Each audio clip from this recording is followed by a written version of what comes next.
Iran thought it had found the perfect hiding place. Not a mountain, not a desert, not a remote military base surrounded by razor wire and radar dishes that every satellite in orbit already knew about. No.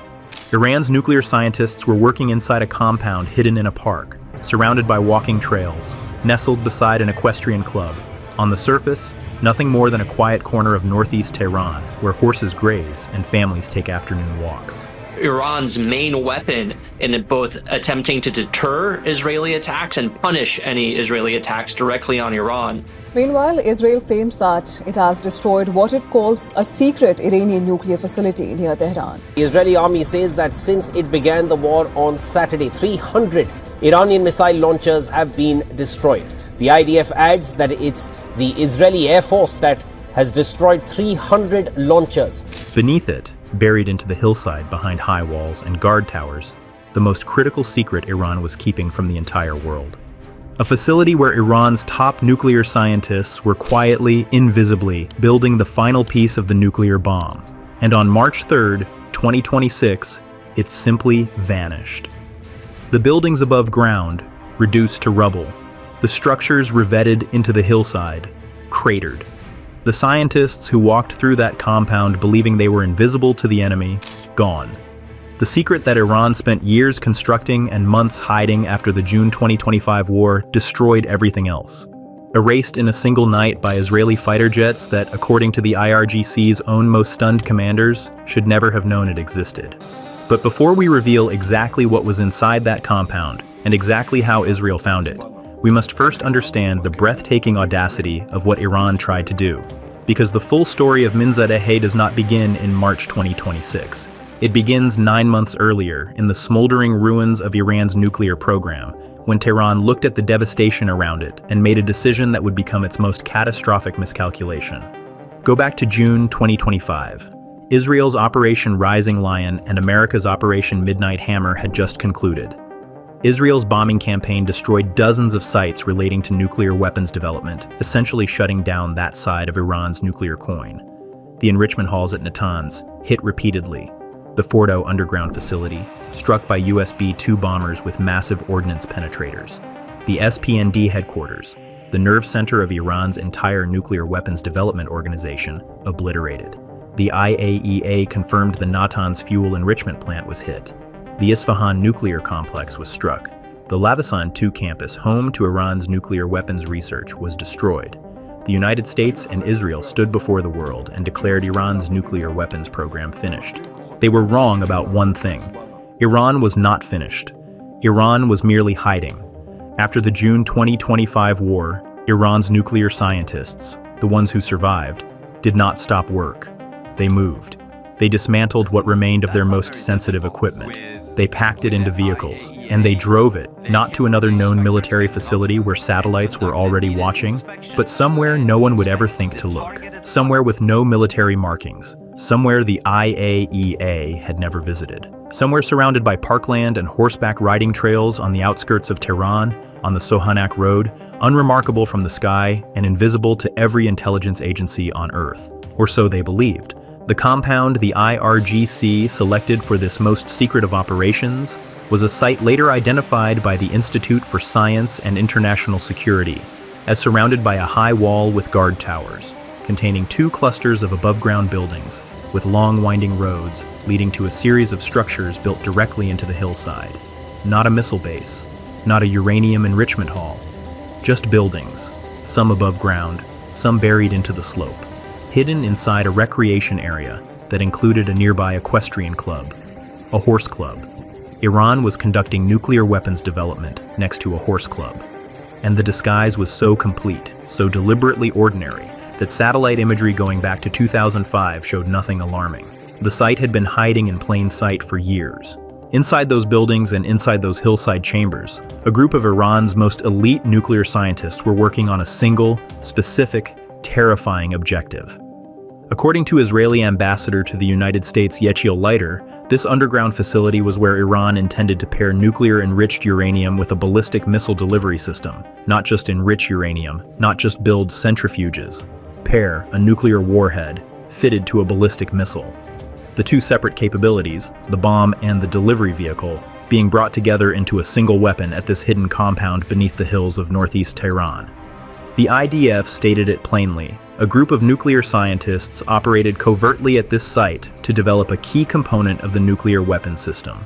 The complex was designed to enable the restoration of the required technology and the advancement of capabilities for the development of nuclear weapons.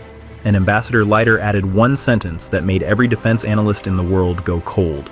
The underground facility, he said, would have, and these are the precise words, reached the point very soon where this impenetrable site would not have been able to be destroyed. Very soon. Iran was weeks, perhaps days, away from completing something inside that hillside that no bomb could have reached afterward. The clock was running, the scientists were working, and the world had no idea this place existed. But Israel did.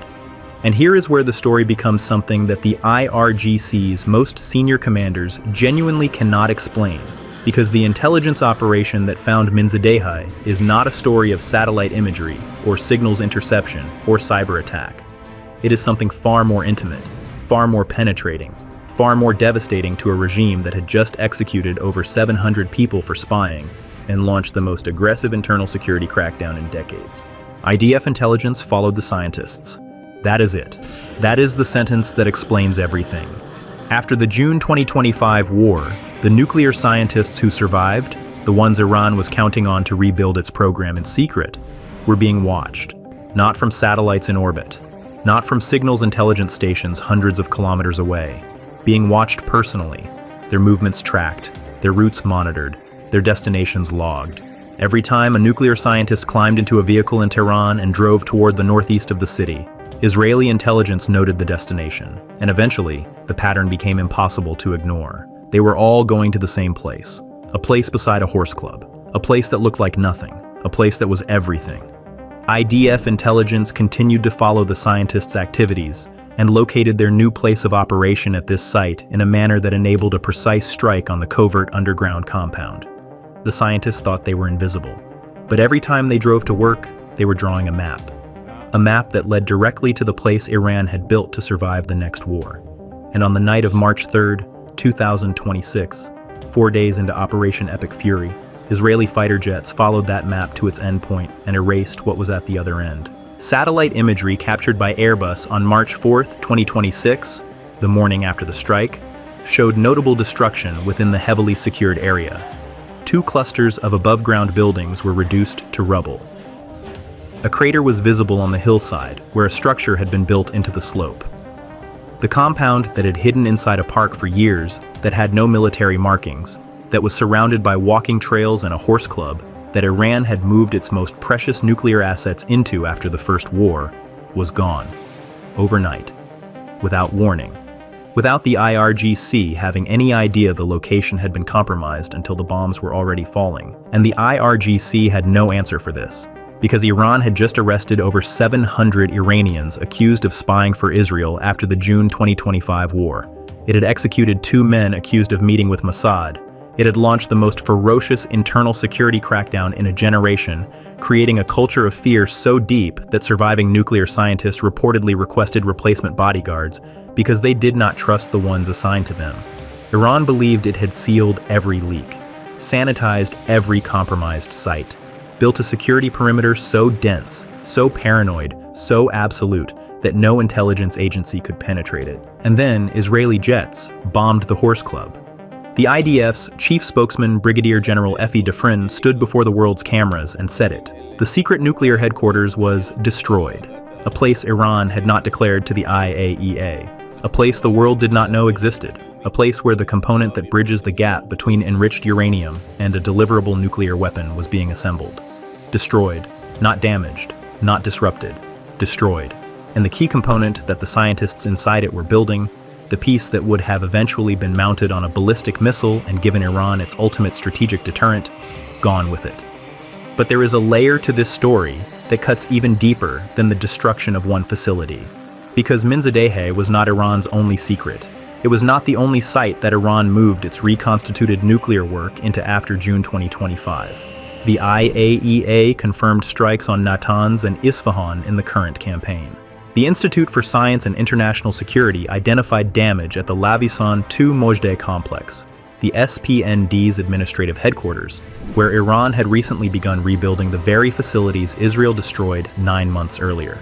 And satellite imagery had been showing, since late 2025, the most disturbing pattern imaginable: Iran demolishing buildings at the Mojdeh site in what analysts assessed was not cleanup. It was sanitization, the systematic removal of evidence before inspectors could ever reach it. Iran had previously sanitized sites to stonewall IAEA inspectors and hide its past nuclear weapons development work. Every building demolished, every piece of rubble removed, every trace of what had happened there erased, because whatever had happened there was something Iran could never allow the world to see. And now, at the Pickaxe Mountain site near Natanz, buried up to 100 meters underground, construction had continued even after the June 2025 war, even through the strikes, even as Iran's surface infrastructure collapsed around it. Western intelligence assessed that Iran could use it to construct an entirely new enrichment plant, one that, if completed, would sit so deep that even US B-2 bombers with massive ordnance penetrators might not reach it. This is the picture Iran was assembling in the shadows while the world watched the war on the surface, not surrendering, not halting, rebuilding, moving, hiding, sanitizing, burying itself deeper underground, dispersing its most precious scientific work into compounds that look like parks, like research centers, like ordinary hillside buildings, relying on the assumption that if you move your nuclear scientists through the streets of Tehran carefully enough, quietly enough, secretly enough, no one will follow them. That assumption, Iran's own IDF chief spokesman confirmed, was the fatal flaw. The scientists were followed, the compound was found, the bombs arrived before the work was finished, and the key component, the piece that would have eventually married Iran's enriched uranium to a ballistic missile capable of carrying it thousands of kilometers, was removed from Iran's capability forever. Not by cracking a code or intercepting a communication or hacking a server, by watching where scientists went when they drove to work. The IRGC spent decades building missile cities inside mountains that no bomb could reach. It spent billions building underground enrichment halls hardened against the most powerful weapons ever invented. It arrested hundreds, executed dozens, created an atmosphere of terror inside its own scientific community to seal every possible leak. And the facility that came closest, the one that was almost finished, the one that was weeks away from becoming impenetrable, was found because a man with a car drove past a horse club every morning. Iran's greatest secret vanished, not because of the bomb, because of the drive to work. So what do you think? Is Iran's nuclear weapons program now truly finished? Or is Tehran already moving its scientists to a third hiding place that neither Israel nor the United States has found yet?